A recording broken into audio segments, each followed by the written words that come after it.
안녕하세요. 된 멘토 신범철입니다. 오늘 알아볼 기업은 LG화학이고요. LG화학에 관련된 이슈는 어떤 것들이 있는지 한번 같이 살펴보도록 하겠습니다.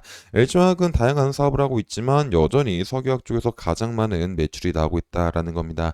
그리고 석유화학 제품 마진 같은 경우는 나프타와 연동해서 가격을 계산하고 있기 때문에 현재 유가에 따라서 가격이 민감하게 변동된다라는 거죠. 그래서 현재 유가에 대해서 어떤 이슈가 있는지부터 먼저 살펴보도록 하겠습니다. 일단 유가는 오늘 기준으로 해가지고 서부 텍사스 원유는 1배럴당 82.75달러, 브렌트유는 80.99달러, 두바이유는 89.04달러를 기록하게 되면서 브렌트유를 제외하고서는 지난 16일보다는 국제 원유 가격이 소폭 하락한 부분이 있다라는 겁니다. 결국 지난 16일보다 조금은 하락한 이유가 결국 이란과 이스라엘 재공격 우려 완화 때문이다라는 거겠죠.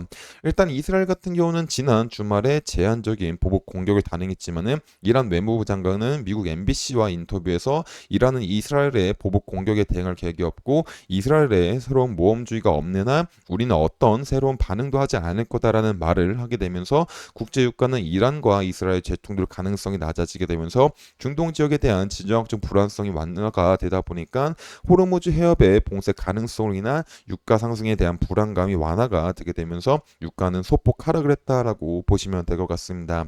그리고 또 최근 일부 산유국들에 대한 재고가 쌓이고 있는 것을 감안하면은 원유 공급이 다소 줄어든다고 해도 해외 글로벌 공급량에는 큰 변화가 없을 거라는 기대로 원유 공급에는 변동이 없을 거다라는 이유로 인해서 하락세를 맞이하고 있다라고 보시면 될 것 같습니다.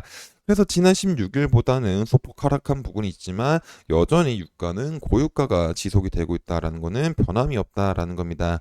결국 이 고유가가 지속이 되다 보니까 석화업계는 원유에서 뽑아낸 나프타를 이용해가지고 에틸렌 등 석유화학 제품을 생산하고 있는데 유가가 오르게 된다면 나프타 가격도 상승해서 원가 부담이 커지는 구조다 보니까 이런 국제 유가 상승은 영업적으로 많이 부담이 될 수밖에 없다라는 겁니다. 게다가 과거부터 시작된 중국의 증설로 인해서 공급 과잉이 본격화가 된 상황이고 아직 전방 산업이 뚜렷하게 살아나고 있는 상황이 아니어서 공급 대비 수요가 아직 확실하고 있는 상황에서 여전히 석화 기업들은 수익을 챙기기에는 조금 어려운 상황에 직면해 왔다라는 겁니다. 지속적으로 이 석화 기업들이 악화가 되다 보니까 최근 대기업들은 이런 경쟁적인 과잉 투자를 없애고 정유사에서 나프타 등 원료를 도입할 때 이점을 얻기 위해서 노력을 하고 있다 보니까 최근엔 이 롯데케미칼과 LG화학이 화학 제품을 만들기 위해서 공장 통폐합에 대한 이슈가 나오고 있다라는 거죠. 결국 이제 이 기사가 어떤 거를 뜻하고 있냐면은 롯데케미칼이 적자 상태인 범용 나프타 분해 시설 부분을 통합하는 방안을 LG화학의 제안에 따라서 초기 단계가 논의가 진행되고 있고 혹은 두 회사는 NCC를 한 곳에 매각하거나 설비를 운용하는 합작사를 설립하는 등 석유화학 전체 사업 부분을 통합하는 방안을 구상 중이다라는 겁니다.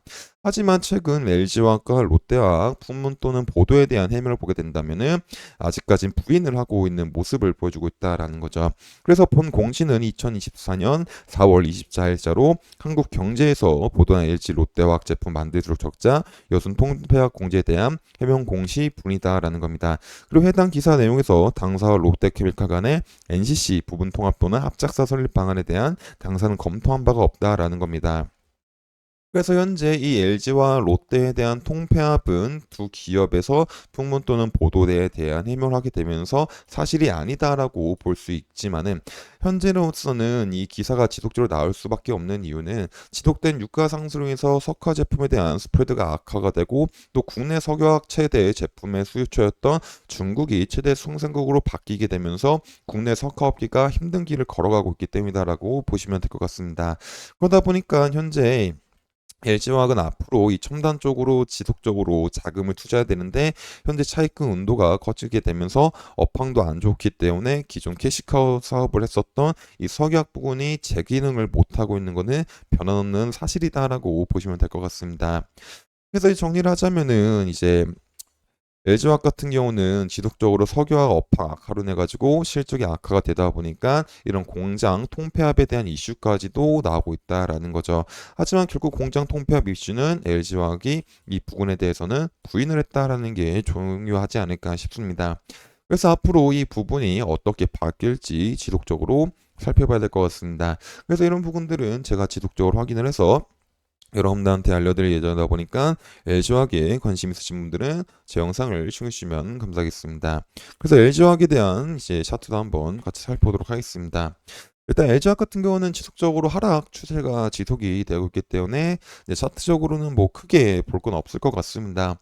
그래서 지금 제일 중요한 거는 얘가 이렇게 하락을 한다고 하더라도 이제 이 부분에서는 그래도 조금 이제 지켜주면은 바닥을 만드는 모습을 보여주면은 이제 좋지 않을까라는 이제 생각을 해볼 수가 있겠죠.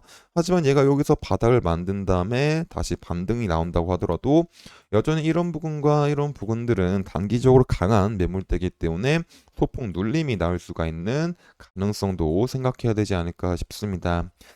그래서 지금 당장은 약간 LG화학 같은 경우는 이제 조금 관망을 하면서 얘가 이 부분에서 바닥을 잘 만들어 줄지 아니면 그냥 이렇게 추가적으로 하락이 나올지를 한번 같이 살펴봐야 될 것 같습니다.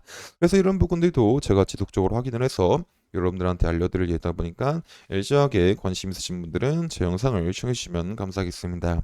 그래서 LG화학 같은 경우는 현재 가장 많은 매출액을 차지하고 있는 석화학 같은 경우는 중국의 지속적인 증설로 인한 공급 물량이 지속해서 이제 국내 기업들에 대한 최대 수요처가 점점 사라지고 있고 또 유가가 상승하다 보니까는 주 제품에 대한 마진폭도 크게 개선이 되지 않고 있기 때문에 영업적으로 크게 많은 매출을 올리기는 조금 힘든 상황이다라고 볼 수가 있겠고 또 이제 첨단 제조 쪽에서는 이제 양극재 부분이 가장 클 텐데 아직까지도 이 전방 산업에 대한 부분들이 뚜렷하게 상승이 되고 있지 않다 보니까 LG화학이 이 부분에 대해서도 엄청난 추가적인 많은 매출을 못 올릴 수 있다라는 이제 실망감 때문에 이제 많은 매도 물량이 쏟아지면서 이제 주가가 하락을 하고 있지 않나 싶습니다. 하지만 그래도 이 석화업계 같은 경우는 이제 중국 쪽에서 현재 꽉 잡고 있긴 하지만 경기가 조금 풀리게 되면서 이제 수요가 많아지게 된다면은 어느 정도 이제 상승할 수 있는 부분도 있고 또 전기차 부분도 이제 상승하고에 대한 모습을 보여주게 된다면은 LG화학에 대한 매출액이나 영업이익 측면이 소폭 개선이 될 수 있는 부분이 있기 때문에 이런 부분들이 실제 기대감으로 이루어지게 된다면 지속적으로 하락하고 있던 주가가 다시 한번 이제 반등도 해줄 수 있는 상황이 마련되지 않을까 싶습니다. 그래서 지금 당장은 주가의 흐름이 지지부진하면서 조금 힘든 상황이긴 하지만 앞으로 이 전방 산업에 대한 업황이 어떻게 풀릴지 지속적으로 확인은 해봐야 될 것 같습니다. 그래서 이런 부분들은 제가 지속적으로 확인을 해서 여러분들한테 알려드릴 예정이다 보니까 LG화학에 관심 있으신 분들은 제 영상을 시청해주시면 감사하겠습니다.